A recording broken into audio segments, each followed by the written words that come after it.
जिसने सकीना के कानों की बालियां छिनवाई वो शराब ही तो थी। जिसने अहले बैत के खेमों को आग लगवाई वो शराब ही तो थी। जिसने मुस्तफा की बेटियों को कैदी बनवाया वो शराब ही तो थी। जिसने हुसैन को सजदे में शहीद कराया वो शराब ही तो थी। अगर तू हुसैनी है तो इसे हाथ कैसे लगाता है, होठों से क्यों लगाता है? थूक दे इसके ऊपर और ऐलान कर दे, जिसको नबी से नफरत, जो नबी का नहीं वो हमारा नहीं, जिसे आका ठुकरा दे उसे हम हाथ नहीं लगाएंगे। और ऐलान कर दे और लोगों, शराब से मुस्तफा ने नफरत की है, अब मोहम्मद का गुलाम भी शराब से नफरत करके दिखाए। वाह वाह, क्या बात है, वाह वाह वाह वाह वाह, करेंगे इंशाअल्लाह।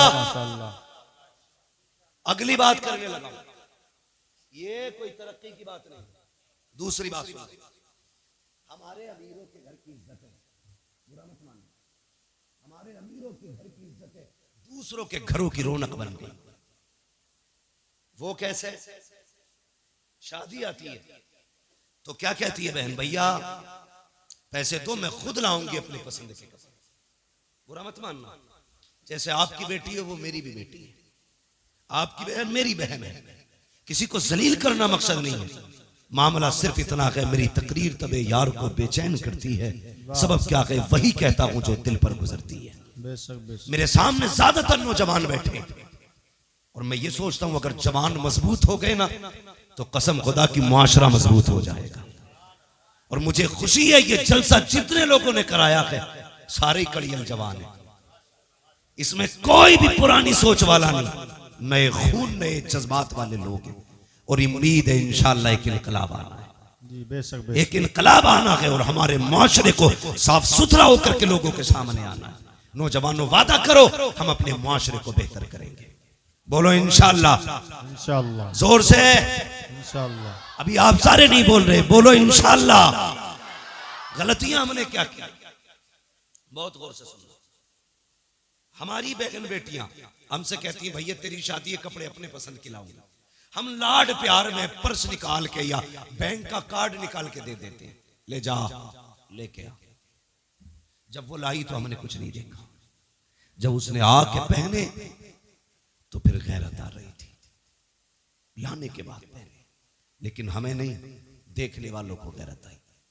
कसम खा के बताओ, शादी ब्याह तुम भी अटेंड करते हो, मैरिज हॉलों में जाते हो, जब तुम शादी वाले फंक्शन में जाते हो कितनी बेटियों के सर पे दुपट्टा नजर आता है, तुम फैसले करो, मैं नहीं कहूंगा।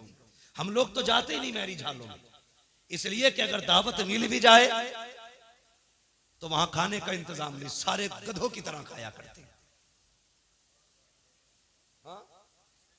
एक मौलवी को खाने के लिए जगह तक नहीं मिलती, लोग कहते हैं बड़ा महंगा मैरिज हॉल है, बड़ा महंगा किया है। तो यार कुर्सियां आलीशान होनी चाहिए थी, लेकिन हाथ में प्लेटें। एक को मैंने देखा, हद होती है, उसने इतनी प्लेट भर ली कि दोनों हाथों से पकड़ रहा था। अब चक्कर में था खाए कैसे और रखे कहां। समझो यार, पहली बात तो हम लोग जाते ही नहीं है, चले जाएं तो जो लेना देना दे के आ जाते हैं, क्योंकि हमारे लिए जगह ही नहीं। लोग टहल टहल के खाते हैं। इसलिए तुमसे पूछ रहा हूं कितनी बेटियों के सर पे दुपट्टा होता है? 5% बहुत कह दिया आपने, 3% बेटियों के सर पे दुपट्टा नहीं होता। ये दुपट्टे सड़क के गले में आ गए और वहीं पे फिर हुक्म होता है नौजवान दूल्हा की तरफ से कि सारी एक एक मेहमान की वीडियो बननी चाहिए। उसी मेहमान में किसी के घर की बेटी भी खड़ी है, किसी के घर की बहन भी खड़ी है, किसी की बीवी भी आई खड़ी है, बिना दुपट्टे के सबकी वीडियो बन रही है। लोग दूल्हा को कम देखा करते हैं, उन तमाशों को ज्यादा देखा करते हैं। कहीं कहीं पे अगर लड़कियां खड़ी होती हैं, ये वीडियो बनाने वाले, शादियों में औरतों का तमाशा बनाने वाले इतने बेगैरत होते हैं। जिन बेटियों के सर पे दुपट्टे नहीं होते उनके चेहरों को जूम करके कैमरे में लिया जाता है, रोक रोक के वीडियो बनाई जाती है, फिर कहा जाता है फलां की शादी की वीडियो मुझे भी देना, फलां की शादी की वीडियो मुझे भी देना। किसकी वीडियो है? मेरे भाई की शादी की है। नहीं, कितनी बेगैरती का लिबादा ओढ़ा है। तेरी बेटी की जब वीडियो नौजवान रात को बिस्तर पर लेट के देखता है और तुझे तो पता भी नहीं है कहां कहां रोक के वीडियो देखी जाती है, कहां कहां जूम किया जाता है, कहां चली गई तेरी गैरत और तेरी नजरों को मुस्तफा ने हया के पहरे दिए थे। तेरे वजूद को बहन की इज्जत का रखवाला बनाया था। तुझे मुस्तफा ने इस्लाम की वो पावर दी थी कि अपनी तो अपनी परायो बेटियों की इज्जत का रखवाला था तू। आज तूने वीडियो बना करके अपनी बेटी का तमाशा बना दिया और तुझे हो क्या गया है। और तुम्हें खुदा का वास्ता शादी ब्याह में वो लिबास ना पहनाना जो तमाशा बन जाए। अगर बेटियां आए उनसे कहना पर्दे में आना, मुझे मतलब नहीं है तू रूठे या ना रूठे, तमन्ना ये है कोई राजी हो ना हो, मदीने वाला मुस्तफा राजी हो जाना चाहिए। वाह वाह, क्या बात है, वाह वाह। नारे तकबीर, नारे रिसालत, आमदे मुस्तफ़ा कॉन्फ्रेंस, मुफ्ती अहमद साहब क़िबला, नारे तकबीर, नारे रिसालत। वाह वाह वाह वाह। सारे ही जन्नत में जाना चाहते हैं। अल्लाह सबको जन्नती बनाए, सबकी तमन्ना है भी और होना भी चाहिए। मेरे हुजूर ने फरमाया था अल्लाह से दुआओं में जन्नत मांगा कर। ये तो एक अजीब दौर है। जन्नत से भी लोगों का दिल हटा दिया जाता है। माजरत के साथ मैं नात खानों का मुखालिफ नहीं। नात खानी बड़े फख्र की बात है और बड़े नसीब की बात है, लेकिन कभी कभी नात खानी में भी लोग कह जाते हैं हमें रिजवान तेरी जन्नत की जरूरत नहीं। हुजूर कहते हैं कि अल्लाह से जन्नत मांगा करो। जब बंदा 3 मरतबा अल्लाह से कहता जन्नत दे जन्नत दे, जन्नत कहती है अल्लाह मुझे इसके नाम में लिख दे। बेशक बेशक, क्या बात। हुजूर क्यों रोते रहे? ताकि उम्मत को जन्नत मिल जाए। जी जी, हाँ, उम्मत को जन्नत मिल जाए। हाँ, कितनी जोर से कह रहा है, मुझे देख के जहन्नम को भी आ गया पसीना। ये कोई तुम्हारे घर का हीटर नहीं है कि जब चाहो कान ऐंठ के ठंडा कर दिया। ये जहन्नम है, ये जहन्नम है। तुम्हें पता है ये जो गर्मी होती है ना, ये जहन्नम की सांस से गर्मी होती है। जिसकी सांस में इतनी गर्मी है उसके अंदर कितनी गर्मी होगी। दुआ कर अल्लाह से, पुलसिरात से गुजरने की बारी आए ना तो हुजूर की दुआएं बस साथ लग जाए। अगर उनकी दुआएं साथ न लगी ना तो फिर खैरियत नहीं है, खैरियत नहीं है। मैं यहां लामा बना फिरता हूं, यहां हमारी पगड़ी और जुब्बे की इज्जत है, वहां कोई मसला नहीं है। वहां सारी एक लाइन में खड़े होंगे, बता क्या करके आया है, सबको बताना है तूने क्या किया, तूने क्या किया। दुआ करना यार, अमल तुल रहे हो तो मुस्तफ़ा खड़े हो, वाह, पुलसिरात से गुजर रहे हो तो हुजूर दुआएं कर रहे हो। बेशक। अगर हुजूर दुआएं करेंगे तो बरेली के इमाम ने कहा था रजा पुल से वजद करते गुजरिए कि है रब्बे सल्लिम दुआए मोहम्मद। क्या बात। हुजूर अगर दुआ कर देंगे तभी बेड़ा पार होगा, वरना काम नहीं है ऐसे, नहीं है काम ऐसे। बेटियों को सिखाओ दीन क्या है, खुद भी समझो दीन क्या है। खुदा की कसम तेरी मेरी बेटी की औकात क्या है? हाँ, क्या औकात है हमारी तुम्हारी बेटी की? खुद अगर हम देखें, लोग कहते हैं यार तू बड़ा मशहूर है। मैं कहता हूँ अल्लाह का शुक्र है उसने मेरे ऐबों पर पर्दे डाल रखे हैं। अगर वो पर्दे उठा देना, हाथ चूमना तो बड़ी बात है, कोई महफिल में ना बैठाएगा। ये तो करम है उसका कि वो बंदों के राज पे पर्दे डाले रहता है। बड़ा करीब है वो, बहुत करीब है। लेकिन कुछ हमारी भी जिम्मेदारियां बनती हैं, हमारी भी जिम्मेदारियां बनती हैं। लोग कहते हैं अगर वो ऐसा है तो फिर ऐसा क्यों नहीं है? अगर वो मुझसे नाराज है तो फिर मुझे मुसीबत में क्यों नहीं डालता? उसे चैलेंज न कर। अगर वो जिद पे आ जाए ना, 1 सेकंड नहीं लगेगा, पूरी दुनिया को सजदे में गिरा देगा, पूरी दुनिया को। बड़ी बात नहीं करता, सिर्फ ऑक्सीजन बंद कर देना अल्लाह, सिर्फ ऑक्सीजन, तो पूरी दुनिया सजदे में होगी। जी बेश। बाकी तो बहुत चीजें। अंधे से पूछ आंखें क्या होती है, कभी अपाहिज से पूछ हाथ पैर क्या होते, गूंगे से पूछ जबान क्या है, बहरे से पूछ कान कितनी बड़ी दौलत है। जिसे रब ने ये दिया है, खुदा की कसम वो बहुत अमीर है, बहुत अमीर है। कभी इन नेमतों पर शुक्रिया अदा किया करो उसका, इन नेमतों पर शुक्रिया अदा किया करो। हम तो ये सोचते हैं ये हमारा हक था, ये कान हमारा हक है, ये नाक हमारी हक है हमारा, ये पैर हमारे हक है। नहीं, मालिक है वो जिसकी चाहे टांगे तोड़ दे, जिसको चाहे हवाओं में उड़ाए, वो मुख्तार है, उसकी हुकूमत में किसी का दखल नहीं है, जो चाहे फैसले करे। हाँ, अल्लाह से डरना चाहिए, डरना चाहिए। लोग कहते हैं मेरी बेटी है तुझे क्या हुआ? हमें कोई फर्क नहीं पड़ता, किसी की भाग जाए या रह जाए। डर इस बात का कयामत में सैयदा के सामने किस मुंह से जाओगे, सिर्फ इस बात का डर।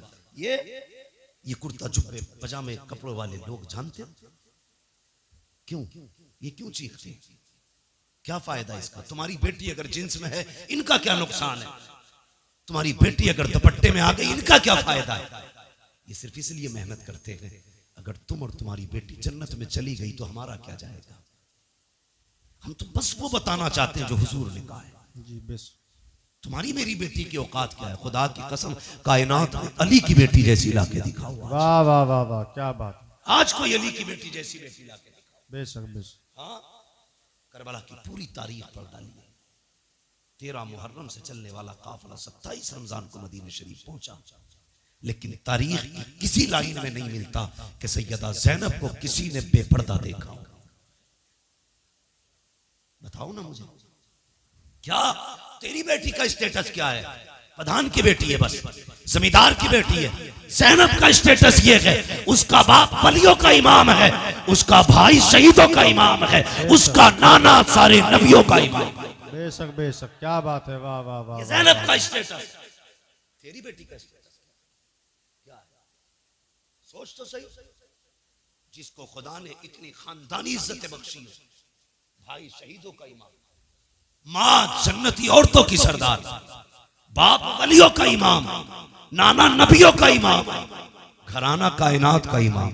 बेशक बेशक बेशक। वो पावर वाली 13 मुहर्रम से 27 रमजान तक कैदी बनकर रही, किसी ने बेपर्दा नहीं देखी। तेरी बेटी ने 13 साल उम्र क्या गुजारी, 10 मुहर्रम को तेरी बेटी ने मेले के नाम पे, मुहर्रम के नाम पे दुपट्टा उतार दिया।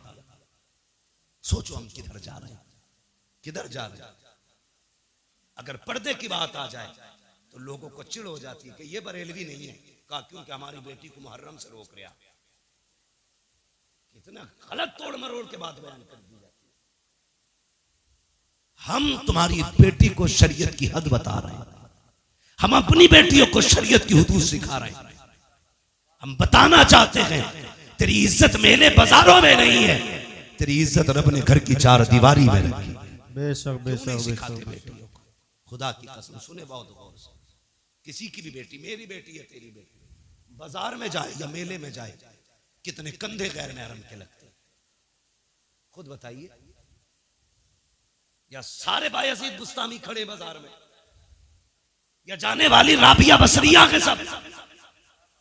नहीं, ना कोई बायजीद बुस्तामी है, ना कोई राबिया बसरिया है। एक बाजार से निकलो 10 लोगों से कंधा टकराता है और कोई फर्क तक नहीं पड़ता।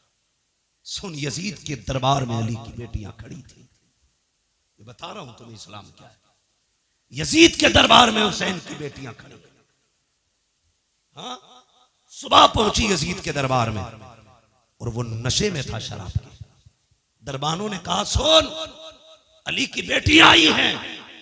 उसने कहा खड़ा रहने दो, खुदा की कसम तेरी बेटी 1 घंटा राशन के लाइन में लग जाए तो प्रधान पे बिगड़ जाता है, आधार की लाइन पे लग जाए कानून पे बिगड़ जाता है, पानी की लाइन पे लग जाए तो तुम समाज के उसूल पे बिगड़ जाते हो। गुस्सा नहीं आया? अली की बेटी सुबह से शाम तक यजीद के दरबार में खड़ी रही। ओ खुदा की कसम, शाम का वक्त आया था, सैयदा ज़ैनब ने कहा था ज़ैनुल आबिदीन का जी फूफी कब पता तो करो भाई बेटा, कब तक खड़े रहना है? पता चला जब तक यजीद नहीं आ जाता मामला खत्म नहीं होगा। शाम के वक्त में कुत्ता आया, आने के बाद तख्त पे बैठा, उसने सब पे निगाह डाली। खुदा की कसम, कैदी जरूर थे, बेगैरत कोई ना था। सबके चेहरों पे कपड़े पड़े थे, सबके चेहरों पे पर्दे थे। का उठाओ इनके चेहरों के पर्दे, मैं देखना चाहता हूँ। हजरत ज़ैनब की चीख निकली, का फिजा आज हमारी इज्जत की रखवाली करना, हमारे हाथ बंधे हैं, पैरों में बेड़ियां हैं। तुमने हमारे दरवाजे पर जितने दिन नमक खाया है, अब वो हलाल करने का दिन है। हजरत फिजा ने तलवार संभाली, आगे आके कहा था बेगैरत जबान को लगाम दे, अगर अली की बेटी से चादर सरक गई इस दरबार में किसी के कंधे के ऊपर कोई सर नहीं रह सकता। वाह वाह, क्या बात है। नारे तकबीर। तुझे क्या पता गैरत किसे कहते हैं? क्या बात है। बेशक बेशक। तू क्या जाने इज्जत क्या है? तू तो बेटी को नंगा करने में कहता मेरी बेटी फैशन के दौर पे है। तुझे क्या पता हया क्या है? बेशक की कसम, तारीख गवाह है। कहने लगा चलो अच्छा नाम ही बता दो, ये पर्दे वाली कौन है? हजरत फिजा ने कहा ज़ैनब फिक्र न करना, जिंदगी लौटा देंगे, तेरी आवाज को भी बेपर्दा नहीं होने देंगे, तेरी आवाज को भी बेपर्दा नहीं होने देंगे। हजरत फिजा से उसने कहा कौन है? कहा ये अली की ज़ैनब है, अली की ज़ैनब है। मुझे खुद बताओ यार, अगर आपकी बस्ती में आला हजरत की कोई बेटी आ जाए क्या करोगे तुम? खुदा की कसम उनके कदमों में तुम सोने का फर्श बिछाओगे कि आला हजरत के घर की बेटी आई है। फिर सोचो उनके घर तो अली की बेटी खड़ी थी, होना तो ये चाहिए था नाम सुन के गर्दनें झुक जाती, मगर उन्हें अपने कुत्तेपन का पूरा इजहार किया। कहा ये ज़ैनब है। अच्छा जानते हो? फिर उसने निकाह घुमाई, सबसे छोटे वजूद पे निकाह पड़ा। मैं बात बड़ी करने लगा हूं, तेरी 18 साल की बेटी को दुपट्टा रखना नहीं आया, अली की 7 साल की सकीना को देख। यजीद के दरबार में सकीना के सर पे दुपट्टा था। उसने कहा ये छोटी सी बच्ची कौन है जिसके पर्दे का आलम यह है कि इसका चेहरा तक नहीं खुला है, जरा इसका बताओ नाम क्या है? हजरत फिजा बोलने लगी। उसने कहा तू चुप कर, मुझे इस बच्ची से पूछना है इसका नाम क्या है। उसने कहा बच्ची तू बता तेरा नाम क्या है। 3 मरतबा आवाज दी, कोई जवाब नहीं आया। उसने कहा बड़ी घमंडी बच्ची है, ये बोलती क्यों नहीं? इमाम ज़ैनुल आबिदीन ने कहा था ओ कुत्ते तू नहीं जानता इसके गले में जो रस्सी पड़ी है फंदा इतना टाइट है कि गले की आवाज नहीं निकल रही है। अगर इसी की मुंह से सुनना चाहता है इसके गले की रस्सी ढीली कर। यजीद के कहने पर एक सिपाही आगे बढ़ा, हजरत सकीना के गले की रस्सी ढीली करने के लिए जैसी करीब आया, गले पे हाथ लगाना चाहता था, तोड़ के ज़ैनब के कदमों से निपटी। वो वहां गया, वहां से हटी, ज़ैनुल आबिदीन के कदमों में लिपट गई। यजीद ने कहा था ये कैसी बच्ची है, गले की रस्सी क्यों नहीं खोलने देती?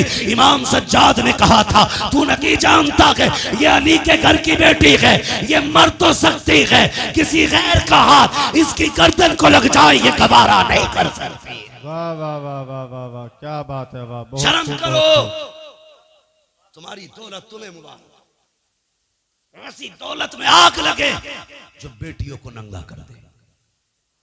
अगर मुस्तफा वाले हो गरीबी में जिंदगी गुजार देना, कभी बेटियों के सर से दुपट्टा ना उतरने देना, बेटियों के सर से दुपट्टा ना उतरने देना।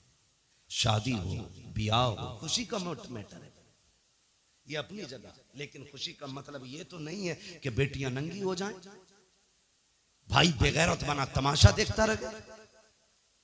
मेरी गुजारिश है आपसे, समाज को बेहतर करो, शादियों को पाकीज़ा बनाओ, गुनाहों का मरकज नहीं, तबाहकारी का अड्डा नहीं, बदमाशी का ठिकाना नहीं।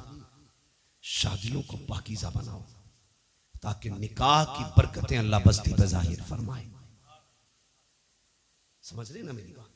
नौजवानों ये कदम आपको उठाना पड़ेगा। कमेटी जो जलसे की है, मेरी तो इससे गुजारिश है सिर्फ जलसे की कमेटी ना बनना, बेटियों की तहफ्फुज़े इस्मत की कमेटी भी आपको बनना है। ये आप अहद करो, हमने सिर्फ जलसा नहीं कराना है, हमें हुजूर की उम्मत की बेटियों की इज्जत की हिफाजत भी करनी है। सिर्फ यही नहीं कि सिर्फ जलसा करा लिया और 364 दिन सोते रह गए, फिर एक दिन आएगा जलसा कराएंगे। अच्छी बात है, जलसों से अच्छे मैसेजेस जाते हैं, ये जज्बा बेदार होना चाहिए हमारी कौम में। लेकिन कमेटी वालों से गुजारिश है, जिस तरह आपने आज पैसा इकट्ठा करके ये एक जलसा किया ना, कम से कम ऐसे ही पैसा इकट्ठा करके साल में किसी गरीब एक बेटी की भी निकाह का और शादी का इंतजाम आप करना। और कोशिश ये करना जिस बेटी का कोई सहारा नहीं होगा उस बेटी का ये हुजूर की उम्मत के जवान सहारा बनेंगे। बेशक बेशक बेशक करेंगे इंशाअल्लाह। इंशाअल्लाह। कमेटी वालों अल्लाह आपको सलामत रखे, आपको जज़ाए खैर दे, मगर मैं ये चाहता हूँ आपके जरिए और भी काम होने चाहिए, ज़मीनी तौर पे भी काम हो। अगर बैटरी डाउन हो जाए फिर उलमा को बुलाइए, फिर अपनी इस्लाह कराइए। ये सोच के जलसों में कोई ना आए मौज लेके आनी, क्या करना है मौज का? सच बताऊं, ये चमक दमक, ये आवाजों के जोर, ये सीनों के दम कब तक है? जब तक अल्लाह चाहता है, वो नहीं चाहेगा ये सारे खत्म हो जाएंगे। ये कमाल, ये हुनर हम माँ के पेट से लेके नहीं आए, ये सब अल्लाह की अता करदा चीजें हैं। जब तक वो चाह रहा है बोल रहे हैं, जिस दिन वो गला बंद कर देगा कोई माई का नाम नहीं बुलवा सकता है, कोई नहीं बुलवा सकता है। लोग कहते हैं जी हम तो बतेरा समझाते। भाई मुझे खुशी हुई, कुछ लोगों से मिला हूं मैं इस बस्ती के, कुछ लोगों से मिला हूं, सबसे भी नहीं मिला हूं, लेकिन मैं जितनों से मिला हूं मैंने बहुत अच्छा पाया है, बहुत अच्छा पाया है। अगर सारे लोग इतने अच्छे तो उम्मीद करता हूं इस गांव में कुछ बुरा नहीं होगा। लेकिन मैं ये भी जानता हूं हर जगह अच्छे ही लोग नहीं होते, कुछ बुरे भी होते, और हर जगह बुरे ही नहीं होते, कुछ अच्छे भी होते। अच्छे लोगों से कहूंगा बुरों की परवाह ना करना, बुरे लोगों से कहूंगा दूसरों के पीछे न पड़ना, अपने गरिबान में भी झांकना, फिर फैसला करना तुम्हें क्या करना है, फिर फैसला करना तुम्हें क्या करना है। अल्लाह करे हमारी बस्तियां ऐसी मोहब्बत और प्यार की हवाएं बस्तियों में चले कि हर मुसलमान दूसरे मुसलमान के हक के लिए खड़ा होना चाहिए, हर मुसलमान में एक दूसरे मुसलमान के लिए हमदर्दी होनी चाहिए। गलत नहीं कह रहा, आप किसी एक समुदाय के बंदे को टच करके देखिए, पूरी कौम कौवे की तरह आ जाती है, और हमारी कौम के किसी भी बंदे को बीच में काट दिया जाए बाकी लोग तमाशा बने। हम यहाँ जीने के लिए नहीं आए, हम यहाँ मरने के लिए। मेरी बात बस समझ लेना, मैं इससे ज्यादा नहीं कह सकता। हम यहाँ जीने के लिए नहीं आए, मरने के लिए आए हैं। वो जिंदगी भी क्या जिंदगी है जो कुत्तों की तरह गुजरे। कम से कम बहन बेटी की इज्जत की हिफाजत करो, भाई हो तो बहन की इज्जत की हिफाजत करो, बाप हो तो बेटी की इज्जत की हिफाजत करो। एक काम और करना है, अल्लाह आपको सलामत रखे। मैंने देखा इस गांव में बिल्डिंगें तो ऊंची ऊंची हैं, पक्के मकान वहीं ज्यादा होते हैं जहां पैसा होता है जी, वरना कॉलोनी से कोई इतनी बड़ी बिल्डिंग तो बन नहीं सकती है क्या नहीं। अल्लाह तौफीक देना तो बस्ती वाले मिलके अपनी बस्ती की बच्चियों के लिए एक स्कूल कायम जरूर करना, और तुम्हारे स्कूलों में पढ़ाने वाली भी मुहज्जब बेटियां हो और पढ़ने वाली भी मुअद्दब बेटियां। आप बिल्डिंगें कितनी ऊंची बना लो, अगर बच्चियों को अच्छे स्कूल नहीं दे सकते तो आपने कुछ नहीं किया है। तुम नहीं जानते, कभी बसों में जो घूमते ना वो देखो, जो रोडों पे रहते हैं, हमारी बेटियों को किस कुत्ते की नजर से तका जाता है, वो के भेड़ियों की तरह देखते हैं बेटियों। मैं कहता हूं बेटी इज्जत से घर लौट आई, रब का शुक्र अदा कर, वो वापस आ गई, बड़ी बात है। वरना बेटियों के लिए कितने फंदे लगे गए सोच भी नहीं सकते। लोग कहते हैं अल्लाह का शुक्र है 3 फर्में चल रही है, अल्लाह का करम है, बहुत बड़ा ठेका चल रहा है। कभी ये भी कहे खुदा का शुक्र है हमारी बस्ती में बच्चियों के लिए स्कूल चल रहा है। ये काम नौजवानों आपको करना है ताकि आने वाली नस्ल को एक अच्छी जिंदगी दे सको आप। हमारी कौम का मुस्तकबिल रोशन होना चाहिए। इस वक्त आपके पास 2 रास्ते हैं, या तो आप बेटियां खो दो या फिर आप जाहिल हो जाओ। इसके अलावा तीसरा रास्ता तुम्हारे पास नहीं है। इसलिए कि ना तुम्हारी कोई यूनिवर्सिटी है, ना तुम्हारा स्कूल है, ना तुम्हारा कॉलेज है, ना तुम्हारा मकतब है, कुछ भी तुम्हारा नहीं। या तो बेटियां खो दो या फिर अंधे हो जाओ। अगर चाहते हो इस अंधेरे से निकलो तो कोशिश करो सबसे पहले अपने कॉलेजेस बनाए। करेंगे इंशाल्लाह कोशिश, इंशाल्लाह। क्या कहते हो आकिल चौधरी साहब? आपकी बस्ती में ये काम होना चाहिए। ये मेरे मदरसे के साथी हैं, मगर मेरी आपसे इतनी गुजारिश है, खुदारा ये कोशिश करें। ये मजाक की बात नहीं कर रहा हूं, उससे 100 बार कसम खिला के भी कहोगे क्या ये सच है, मैं कहूंगा हाँ ये जरूरत है। आज हम बेटियों को जाहिल तो नहीं रख सकते, अलबत्ता बेटियों को इदारे दे सकते हैं, स्कूल दे सकते हैं, कॉलेज दे सकते हैं। कितनी तकलीफ हुई थी अभी, एक ही स्कूल के अंदर एक बच्चे को इसलिए पिटवाया जाता है कि वो मुसलमान। हमारी कौम के न डीजे पे फर्क पड़ा, न बारात के रंगों पे फर्क पड़ा, न आतिशबाजी पे फर्क पड़ा, न हमारी कौम के फालतू के खर्चों पे फर्क पड़ा। अब भी होटलों में उसी शान से पार्टियां चल रही हैं जिस शान से चल रही थी, इसलिए कि कौम बेगैरत हो चुकी है। अगर गैरत होती उसी दिन सैकड़ों कॉलेजों की बुनियाद पड़ जाती, ऐलान कर दिया जाता हम किसी के मोहताज नहीं है, बच्चे भी हमारे हैं, स्कूल भी हमारे खोले जाए। बेशक बेशक बेशक, वाह वाह वाह, बहुत खूब। मुझे बताओ जो कौम मदरसों को ज़कात दे सकती है वो अपने स्कूल नहीं बना सकती? बोलो ना। लोग कहते हैं वो पढ़ा तो था, वो मुसलमान होने की वजह से पीछा कर दिया। मुसलमान होने की वजह से पीछा नहीं करा, ये नकलों से पास होकर वहां तक पहुंचा था। इसने पढ़ा ही नहीं था ढंग से। 7वें तक तो वो खिलाई जाती है, पंजीरी कहते हैं क्या, खिचड़ी भदीरी। 8वें तक जिंदगी अंधा करके मुस्किना बिल्कुल ठप कर दी जाती है। उसके बाद हमारे हमदर्द बनते लोग कि 500 रुपए दे दे नकल करवा देंगे। पास हो गया, अब्बा लड्डू बांट रहे, अब बेटा पास हुआ, ये नहीं बताता 500 रुपए नकल के भी दिए। जी जी। अब वो जो पास होके आया ना, उससे बड़ा भाग कुछ नहीं आता, क्योंकि उसने तो बोर्ड पे से नकल की थी ना, पास हो गया। ऐसे ही पैसे दे के पास होता रहा। जब इंटरव्यू में बैठा तो लोग कहते मुसलमान होने की वजह से निकाल दिया। नहीं बे, तू गधा था इसलिए निकाला गया। अगर काबिल होता तो सीट तेरी थी। अगर तुझ में हुनर है तो कोई तुझसे तेरा हक नहीं छीन सकता। क्या मुसलमान आईएएस नहीं है? मुसलमान आईपीएस नहीं है? क्या वो गोली मार के बैठे? नहीं, काबिल थे अपना हक लेना जानते। जी बेशक। अगर हक हासिल करना पड़ेगा तो काबिल बनना पड़ेगा। इसलिए पंजीरी छोड़ो, खिचड़ी छोड़ो, नकल छोड़ो, भले 3 बार फेल हो लेकिन अपनी मेहनत से हाई स्कूल पास करो। समझ गए मेरी बात? अब्बा 500 रुपए दे के औलाद को पास करा के लड्डू ना बांट, वरना ये तेरी कब्र पे लात मारेगा। वो कहेगा तूने लड्डू ना बांटे होते तो आज मैं हाई स्कूल करने के बाद घास नहीं खोद रहा होता। जी यही वजह है, अक्सर हाई स्कूल के बाद दुकानों पे बैठा मिलेगा। जी जी जी जी बिल्कुल। उसे धनिया लिखना नहीं आता, लहसुन लिखवाने लगो तो कभी मुंह देखता है, कभी पर्चा देखता है। काबिल बनिए, कामयाब बनिए, मंजिल आपका इंतजार कर रही है।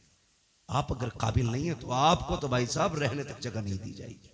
हो किस हवा में आने वाला दौर मजदूरी वही करेगा जो कंप्यूटर चलाना जानता होगा, वरना आप कोई खुरपे से भी मजदूरियां नहीं करा रहा है। समझ गए ना मेरी बात? पढ़े लिखे लोगों के लिए जगह है, पढ़िए, आगे बढ़िए। और ये तनख्वाह है, ये वो तनख्वाह है, ये झगड़ों से निकलिए। मरने के बाद किसी का कुछ नहीं रहना है, खाली हाथ जाना है। सिकंदर का नाम सुना है? सिकंदर प्रधान था ना मिलक का। कौन था सिकंदर? बहुत बड़ा बादशाह गुजरा है। हाँ, इसने 22 साल की उम्र में आधी दुनिया फतह कर ली थी। और 22 साल में हमारी अम्मा ये कहती है भी तो लल्ला छोटा है, सुधर जाएगा, 23 का हो जाएगा। वो 22 साल में आधी दुनिया फतह करे बैठा, और इसका 22 साल का भी नेकर में घूम रहा। अम्मा थपकी दे के सुला रही है। जो कर गुजरने की उम्रें थी वो नेकर में गुजर गई। अब बुढ़ापा आया तो ये निकला फतह कर ले। इसे खुद अब बैसाखी की जरूरत। 22 साल में आधी दुनिया पे हुकूमत करने वाला बंदा, वो तो एक जगह सांप ने इसे काट लिया। हाँ, सुना यह है इसके साथ अरस्तु था, बहुत बड़ा तबीब था। उसने उससे कहा यार मेरा इलाज कर। कुछ दिन इलाज के बाद अरस्तु ने कहा कि बादशाह अब नहीं बचेगा, मौत करीब आ गई है। उसने कहा ऐलान कर दो, कोई है जो मेरी सारी दौलत लेके मुझे इतनी सांसें उधार दे दे कि मैं अपने वतन तक जा सकूं। अरस्तु ने कहा था बादशाह ऐसी कोई दौलत नहीं बनी जो किसी को सांसें उधार दिलवा दे, कोई तुम्हें सांसें नहीं दे सकता। उसने कहा मैं आधी दुनिया का बादशाह हूं, क्या मुझे इतनी मोहलत नहीं कि